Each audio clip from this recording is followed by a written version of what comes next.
Welcome to the Heartbreak Chronicles, where every story is a raw reflection of life. Hit that subscribe button to stay tuned, give us a like to show your support, and share this episode with your friends. Don't forget to leave a comment and let us know what you think. Now, let's dive into today's story. Mark Johnson, a man nearing 50, has been a project manager at Horizon Construction for 15 years. His life is seemingly perfect. He has been married to his wife Olivia for 22 years and has two lovely daughters, the oldest of whom just got married and the youngest of whom is about to graduate from college. Mark thought they were happily married until that afternoon that changed everything. It was an ordinary Friday when Mark decided to surprise his wife. Olivia works for MedTech Innovations, a leading medical device company. Mark bought her favorite sandwich and planned to have lunch with her. He breezes into Olivia's office, only to find she's not there. Just as Mark is about to leave, he hears voices coming from the next office. It was Olivia's voice and a man's voice. Mark recognizes that it's Dr. James Carter, Olivia's boss. The content of their conversation made Mark uneasy.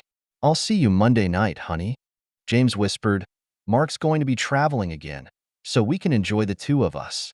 Olivia responded with a soft smile. "I can't wait. Mark is always so busy these days, and we rarely get to spend time together." Mark felt a wave of vertigo, and his world seemed to collapse in an instant. He couldn't believe his ears that his beloved wife, the partner he had always trusted, had betrayed him. Mark resisted the urge to rush in and ask questions, and quietly left the office. Back in the car, Mark sat in the driver's seat, his hands gripping the steering wheel so tightly that his knuckles turned white. His mind replayed the conversation he had just heard, each word like a sharp knife stabbing into his heart.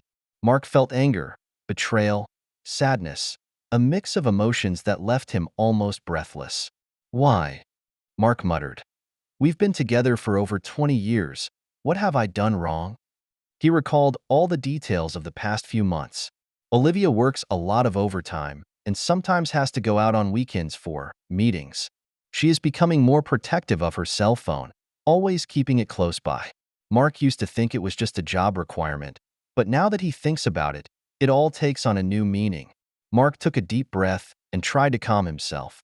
He knew that he needed more evidence, not only to confirm your suspicions, but also to protect your interests in possible future legal disputes.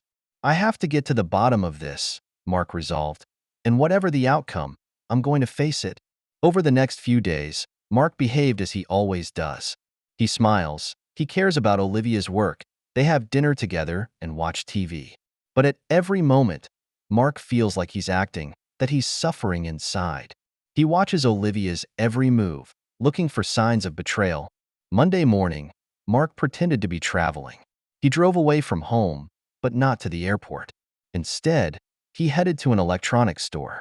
He purchased a number of miniature cameras and bugs, which are small and delicate and can be easily hidden. Mark knew his actions might be illegal, but he felt he had no choice. "If Olivia really loved me, she wouldn't have betrayed me," he reassured himself. "I was just protecting my rights." That afternoon, Mark used his position as a construction engineer to ease his way into MedTech Innovations. Falsely claiming to be checking building security, he managed to install the device in Olivia and James' office. When he got home, Mark turned on the receiver. The screen shows Olivia's office, where she is concentrating on her work. Mark felt a pang of guilt, but that was soon replaced by determination. "I have to know the truth," Mark said to himself, "and whatever the outcome, I'm going to have to face it." And that's how Mark began his covert surveillance. Every night, when Olivia goes to bed, he checks the video and audio. Most of the time, he sees just a normal office scene. But once in a while, he catches a flirtatious glance or touch between Olivia and James. As time went on, Mark gathered more and more evidence. He sees Olivia and James kissing in the office and hears them discussing plans for a weekend date. Each discovery sent a sharp pain through Mark, but he forced himself to continue.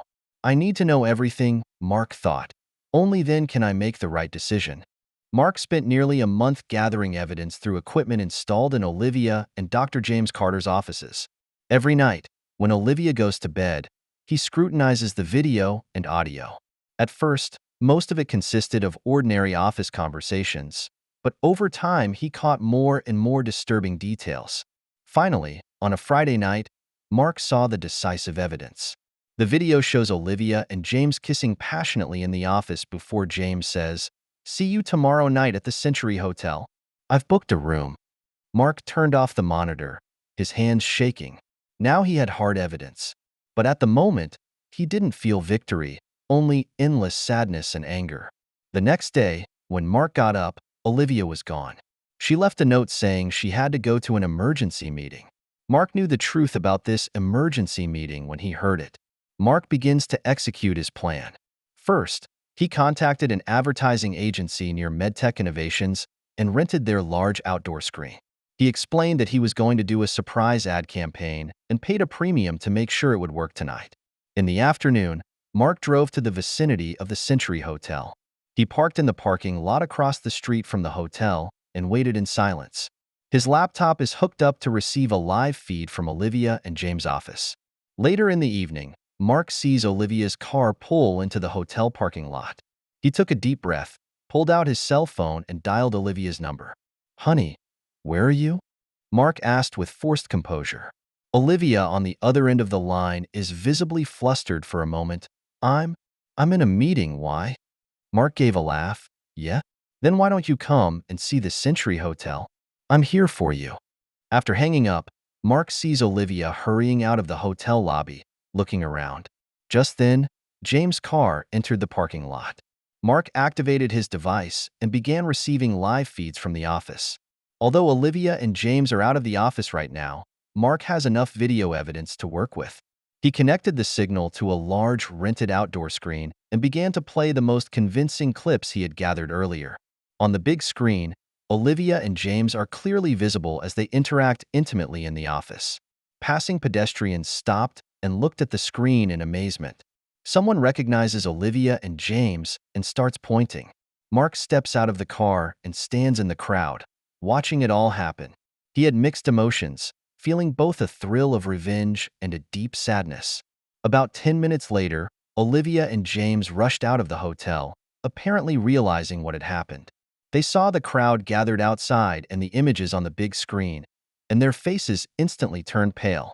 Olivia covers her mouth, tears streaming down her face uncontrollably. James, on the other hand, tries to block her with his body while looking around as if searching for the culprit.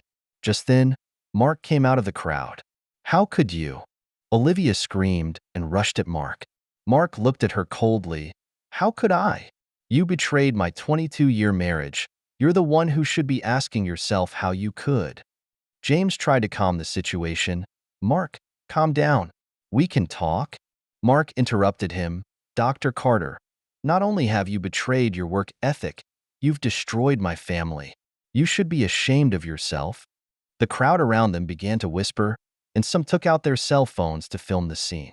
Mark knew that soon the video would go viral. Just then, the police arrived on the scene. They inquired about the situation and then asked Mark to turn off the big screen playback. Mark did as he was told, but he knew that the damage was done and the truth was out. The police take Mark away for investigation while Olivia and James leave the scene in a state of disarray. On his way to be taken away, Mark looks back at Olivia. She stood there with tears streaming down her face, looking so vulnerable and desperate. For a moment, Mark almost went soft, but he quickly remembered the months of pain and strengthened his resolve. At the police station, Mark was told he could face charges of trespassing and invasion of privacy. But he doesn't regret his behavior. "I'm just seeking justice," he told the officer. "I can't let them get away with it." The officer gave him a sympathetic look. "I understand how you feel, sir. But the law is the law. Your behavior could have serious consequences for you." Mark nods. "I understand. I am willing to take responsibility for my actions." A few hours later, Mark was released on bail. He returns home to find that Olivia has removed most of her personal belongings. On the table in the living room was a note. "We need to talk. Please call me when you've calmed down. Olivia." Mark crumpled up the note and threw it in the trash. He knew that there was nothing left to talk about between them. After that night of revelation, Mark's life changed forever. The next morning, he received a termination notice from Horizon Construction. The company declared that his behavior seriously tarnished the company's image, and they had no choice but to terminate his employment. Meanwhile, the police investigation continues. Mark was summoned to the police station several times for questioning. In each case, he gave a truthful account of his actions and expressed his willingness to accept legal responsibility. "I knew what I was doing might be illegal," Mark told investigators, "but at the time I felt it was the only way to expose the truth." The investigation lasted several weeks. In the meantime, Mark started working on his divorce. He hired an experienced divorce attorney and began preparing a property division agreement. When Mark meets Olivia for the first time to discuss the divorce, tensions are high. Olivia looks haggard, her eyes filled with sadness and anger. "You ruined my life," she whispered. "You know that?" Mark felt a pang of pain, but he forced himself to remain calm. "No, Olivia, you're the one who ruined your life and our marriage. I'm just exposing the truth." After several rounds of difficult negotiations, they finally reached a property division agreement. Mark insisted on an equal division of all the property, including the house they shared. Although Olivia was initially reluctant, on the advice of her attorney, she eventually agreed to the program. "Sign it." Mark pushed the paper in front of Olivia. "And let's get this over with." Olivia's hand trembled slightly, but she signed her name. Thus, their 22-year marriage ended on a piece of paper. The very day the divorce was finalized, Mark received a summons from the court. He was indicted for trespassing and invasion of privacy. The court hearing lasted 3 days. Prosecutors alleged that Mark's behavior constituted a serious invasion of privacy and that it had a serious social impact. Mark's defense attorney emphasized that Mark acted under extreme emotional stress and that his intent was to expose the truth, not to maliciously harm others. In the end, the judge decided on a lighter sentence, taking into account that Mark was a first-time offender and that there was a clear emotional component.